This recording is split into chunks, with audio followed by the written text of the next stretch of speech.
Hello guys, welcome to all of you. और आज की इस वीडियो में मैं आपको बताऊंगा कि जिनका भी ज्योग्राफी ऑनर्स था सेमेस्टर 5 2021-24 सेशन में, तो उनका कोर 12 पेपर में क्या क्या क्वेश्चन आया था। तो सारा क्वेश्चन प्रीवियस ईयर क्वेश्चन को जो है उसको हम डिस्कस करेंगे, क्या क्या आया था, और उसका जो आंसर भी हम जो है जितना भी ऑब्जेक्टिव क्वेश्चन है उसको सारा आंसर देंगे।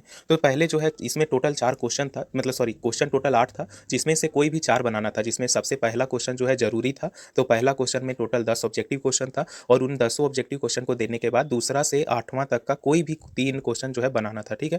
तो सबसे पहले हम सारा मतलब ऑब्जेक्टिव जो क्वेश्चन था जिसमें बोलता है select the correct answer from given alternative, तो इसको डिस्कस कर देते हैं। सबसे पहले क्वेश्चन क्या है, क्वेश्चन है कि आर्थिक भूगोल किस विषय का शाखा है। ठीक है, यानी कि economic geography is branch of which subject. तो इसका ऑप्शन दिया था ह्यूमन ज्योग्राफी, या फिजिकल ज्योग्राफी यानी कि भौतिक भूगोल, या अर्बन ज्योग्राफी यानी कि नगरीय भूगोल, या पॉलिटिकल ज्योग्राफी यानी कि राजनीतिक भूगोल। तो इसका राइट आंसर हो जाएगा मानव भूगोल। तो आर्थिक भूगोल जो है मानव भूगोल का ही विषय शाखा है। क्वेश्चन नंबर 2 था कि इनमें से कौन जो है लौह अयस्क की किस्म नहीं है, मतलब which of the following is not a type of iron और। कहने का मतलब आयरन का टोटल 4 प्रकार जो होता है, जैसे जो भी 4 प्रकार होता है, तो इसका क्या है, सो कौन जो है आयरन का प्रकार नहीं है। ठीक है। तो मैग्नेटाइट, तो ये तो है आयरन का प्रकार। हेमेटाइट वो भी है आयरन का प्रकार। लिग्नाइट जो है ये कोयला का प्रकार है। ठीक है, बिटुमिनस, एंथ्रासाइट, लिग्नाइट, तो ये सब जो है कोयला का प्रकार है। ठीक है। और सीडेराइट तो लौह अयस्क है ही। तो अगर पूछेगा कि इनमें से लौह अयस्क की किस्म कौन नहीं है, तो लिग्नाइट हो जाएगा राइट आंसर। उसके बाद क्या है, इसके बाद है कि मेसाबी श्रेणी का जो संबंध किससे है, तो मेसाबियन रेंज इज रिलेटेड टू, तो ये हो जाएगा आयरन और, यानी कि जो मेसाबी श्रेणी है वो लौह अयस्क से जो है संबंध रखता है। ठीक है, यानी कि Mesabian range is related to iron और। उसके बाद क्वेश्चन नंबर चौथा था कि maximum use of water is in, मतलब कि पानी का जो सर्वाधिक उपयोग होता है वो किस में होता है। तो ऑप्शन दिया था खेती में, पीने में, उद्योग में, या इन सभी में। तो इसका राइट आंसर हो जाएगा इन सभी में, क्योंकि हम लोग पानी का जो उपयोग है वो सब में होता है, और सब में अधिक अधिक होता है। ऐसा नहीं कि केवल खेती में करते हैं या पीने के लिए या उद्योग में, सब में है। तो पानी का सर्वाधिक उपयोग किस में होता है, तो इन सभी में हो जाएगा। ठीक है। इसके बाद क्वेश्चन था कि पांचवा कि what is sorry where is काजरी, यानी कि काजरी कहाँ है। तो ऑप्शन दिया था बीकानेर, जयपुर, भोपाल, जोधपुर। तो इसका राइट आंसर हो जाएगा जोधपुर, क्योंकि काजरी जो है वो जोधपुर राजस्थान में है। ठीक है। इसके बाद क्वेश्चन नंबर 6 था कि बंजर भूमि क्या है, यानी कि वाट इज बेरन लैंड। तो इसका ऑप्शन दिया था रेजिस्टेंस यानी कि प्रतिरोध, या रिसोर्स यानी कि संसाधन, या न्यूट्रल एलिमेंट यानी कि उदासीन तत्व, या नन ऑफ दी। तो मुझे इसमें थोड़ा कंफ्यूजन है, लेकिन मुझे लगता है कि बंजर भूमि जो है ये एक उदासीन तत्व है, क्योंकि बंजर भूमि में कुछ भी मिनरल न्यूट्रिएंट वगैरह पाया नहीं जाता है, मिट्टी में उर्वरा क्षमता नहीं होता है, जिसके कारण वो जो है मतलब पेड़ पौधों को जो है वो ग्रो नहीं कर पाता है, क्योंकि पेड़ पौधे जो है मिट्टी से ही पोषक तत्व ले करके उससे जो है मतलब बड़े होते हैं। लेकिन अगर बंजर भूमि यानी कि उसमें कोई भी पोषक तत्व यानी कि मिनरल न्यूट्रिएंट है नहीं, तो हमको लगता है इसीलिए बंजर भूमि क्या है, तो न्यूट्रल एलिमेंट हो जाएगा। ठीक है। इसके बाद क्या है, ये सेवन था कि world fame oil refinery Abadan is situated in which country, यानी कि तेल शोधन हेतु विख्यात जो अबादान है वो किस देश में अवस्थित है। तो ऑप्शन था वेनेजुएला, ईरान, इंडोनेशिया, इराक। तो इसका राइट आंसर हो जाएगा ईरान। ऐसे तो ये ज़्यादातर हम लोग जो जानते हैं कि जितना भी पेट्रोल तेल वगैरह का जो मतलब निकलता है वो सऊदी अरब, ईरान, इराक वगैरह में होता है। तो ईरान और इराक में आपको कन्फ्यूजन हो सकता है, लेकिन इसका राइट आंसर हो जाएगा ईरान। तो तेल शोधन हेतु जो विख्यात आबादान है वो ईरान देश में अवस्थित है। ठीक है।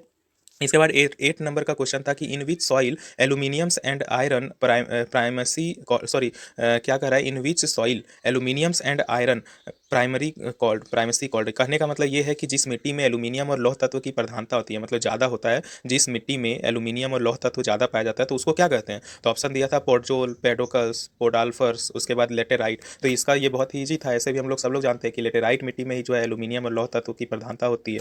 उसके बाद क्वेश्चन था कि सवाना घास के मैदान कहाँ है। तो ऑप्शन दिया था north America, north mid Africa, या ऑस्ट्रेलिया, या मिड एशिया। तो इसका राइट आंसर हो जाएगा उत्तर मध्य अफ्रीका। ऐसे तो सवाना घास का मैदान सब लोग जानता है कि अफ्रीका में है, लेकिन कहाँ पे, तो उत्तर मध्य अफ्रीका, उत्तर मध्य अफ्रीका। ऐसे और भी रीजन में है, लेकिन सवाना घास का मैदान इनमें से किस में हो जाएगा, तो उत्तर मध्य अफ्रीका।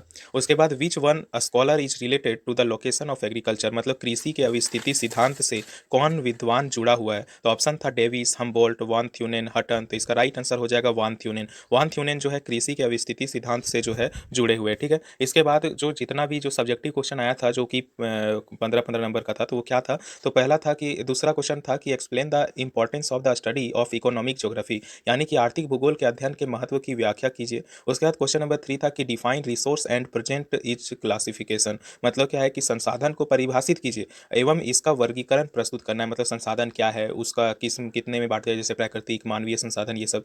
उसके बाद था कि चौथा क्वेश्चन कि describe the causes of soil erosion, यानी कि मृदा अपरदन जो होता है उसका क्या कारण है, इसके बारे में बताना है। उसके बाद क्वेश्चन नंबर 5वां था कि give an account of the world distribution and utilization of iron ore, यानी कि विश्व में लौह अयस्क का जो वितरण है एवं उसका जो उपयोग है उसका मतलब विवरण प्रस्तुत कीजिए। मतलब क्या है कि लौह अयस्क विश्व में कहाँ कहाँ कितना उसका वितरण है, कितना क्या है, तो उसके बारे में बताना है। उसके ऐसे ये क्वेश्चन बहुत ज़्यादा इंपॉर्टेंट भी है। क्वेश्चन नंबर 6 है कि examine the Weber's industrial location theory, यानी कि वेबर का जो औद्योगिक अवस्थापना सिद्धांत है उसका परीक्षण कीजिए। ठीक है। उसके बाद क्वेश्चन नंबर 7 था कि describe the impact of geographical factors on distribution and development of iron and steel industry of USA और ग्रेट ब्रिटेन। कहने का मतलब ये है कि संयुक्त राज्य अमेरिका अथवा ग्रेट ब्रिटेन में लोहा इस्पात उद्योग के विकास एवं वितरण पर भौगोलिक कारकों के प्रभाव का वर्णन कीजिए। उसके बाद क्वेश्चन नंबर 8 था कि describe elaborately the impacts of globalization on the developing countries. कहने का मतलब विकासशील देशों पर वैश्वीकरण के प्रभावों का विस्तार से वर्णन कीजिए।